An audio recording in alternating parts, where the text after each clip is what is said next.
Hey, this is Andy from GizChina, and this is the Zopo ZP998. It's the octacore flagship phone from Zopo. This is not a production version, this is a sample from the factory, so not everything on here is working. But anyway, we can still have a good look around the phone, get a good idea of how it looks in the hand, and a few other features which do work. Anyway, let's take a look. So we have no box, as I say, it's a pre-production sample, so just the phone was sent to us. So from the front we've got a 5.5 inch 1920 by 1080 full HD display. Quite narrow bezel edges here on the side. We've got a 5 megapixel front-facing camera and light and proximity sensors here, along with the receiver.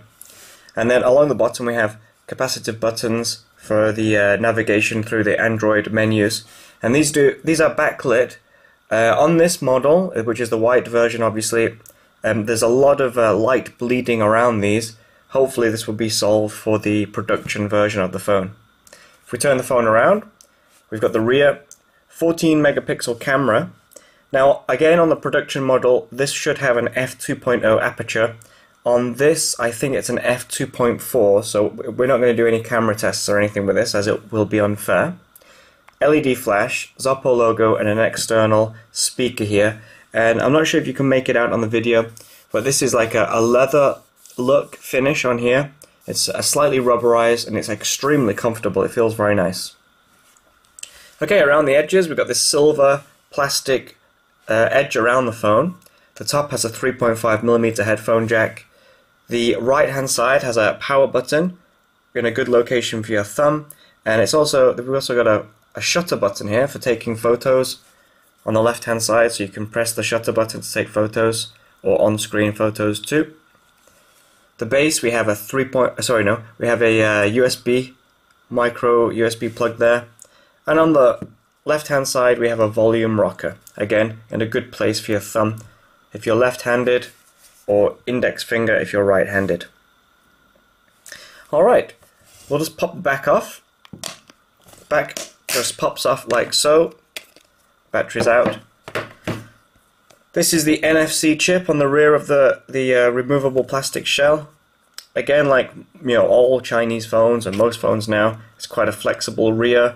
You're not going to break it, it's nice and flexy. Put that to one side. The battery is a 2400 mAh unit. Again, like the THL T100S, this is a bit small, especially with the larger screen and an 8-core processor.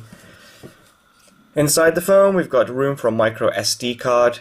We've got dual SIM standby, and you can see that because this is an 8-core MT6592 processor, we've got dual WCDMA 3G SIMs here, okay, so that you can either put a WCDMA 3G SIM in both, or a GSM in one and a 3G in the other. What else do we have? We've got this nice 3D printed antenna here, which is much nicer than the usual type of antenna we get on a Chinese phone. And that's about it. Let's put the battery in, and we'll put the rear back on, and we'll also have a quick look at this compared to the THL 100S before we power it up. So here's the Zopo ZP998 octa-core, and this is the THL T100S.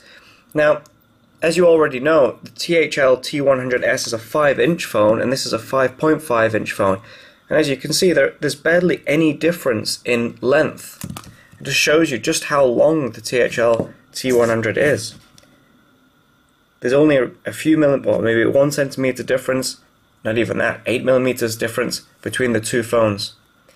And in all honesty, I have to say that the 5.5 inch Zopo ZP998 feels much better in your hand because of these rounded corners, the profile, and the rubberized leather look finish on the back.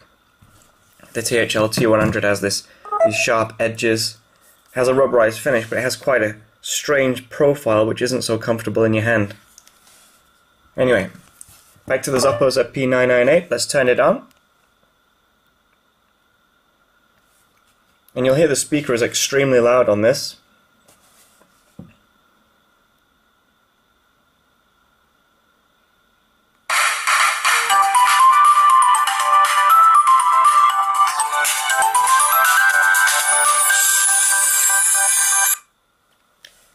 So if you watched our THL T100S video, you would have heard that the external speaker wasn't particularly loud. The ZP998 is too loud, if anything. It's extremely loud. Alright, so here we are, it's all booted up. We've got our 1080 display here. Great viewing angles. It's just as good as the, actually it's better than the THL T100 screen. It's much brighter. The colors look really good on here. You can see that this has got the new Zopo ROM on here, which has got a, it looks a little bit like lower ROM, and some of the icons are similar to MIUI. You can see scrolling from one screen to the next, super quick, thanks to the 8-core processor and 2 GB of RAM. If we try and open a few apps, let's go into the settings. You can see there's a new type of settings menu on here. We've got Wi-Fi, Bluetooth, everything. About the phone, Android 4.2.2. Pop out there, and you can see these backlit buttons here. They're very bright, but like I say, they do bleed around the edges. Some light's bleeding out there. Alright, NFC, dual SIM. Now unfortunately, because this is a pre-production sample, not everything is working on here. So you can see that we've loaded Antutu up on here, but for some reason it just won't start. It keeps crashing. The same is with the Google Play Store. Yeah, so obviously this is not a production phone, so we can't really judge the the real production models. But just to explain why I'm not showing you any Antutu and a few of the other apps, it's just simply because they don't work.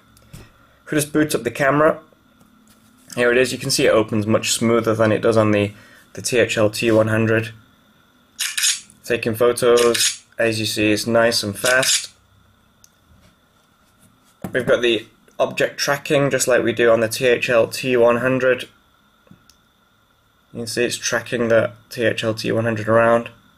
If we just go into that, if we go back to that camera and we take a look at a photo, and we look at the details, you can see it's got an aperture of f2.4 on this, and like I say, the production model will have an f2.0 aperture. Alright, let's see what else we can take a look at while we're here. There should also be, okay, it's not here. There should also be a way of controlling the phone using gestures, just like on the Oppo N1 on Color OS. And as you can see, this is not working on here. So, they've got to change a few things for the production model, and I guess this is one of the reasons why the phones were delayed. Anyway, so that's just a quick hands-on with the Zopo ZP998. Obviously it's disappointing we can't test everything, but just from what we do have here, the design of the phone is very nice. It's nice and lightweight, it's very comfortable, the screen is very good. I really do like the shape and the design of the Zopo ZP998, which does say a lot, to be honest, because I didn't particularly enjoy the Zopo C2 or 980. The 998 is a step above the other phones. It's also, if I just lock the screen, there is a bit of flex in there if you really push it, but it's pretty good compared to old Zopo phones. All in all, it's quite an impressive little phone, or big phone for that actually, but I can't wait to get hold of a real production sample so we can test out that camera and test out the real ROM with all the gesture input options in there. Anyway, so this is the Zopo ZP998 pre-production sample hands-on. I hope you enjoyed it. Feel free to leave us any comments and subscribe to our channel. Thanks for your time. Bye-bye.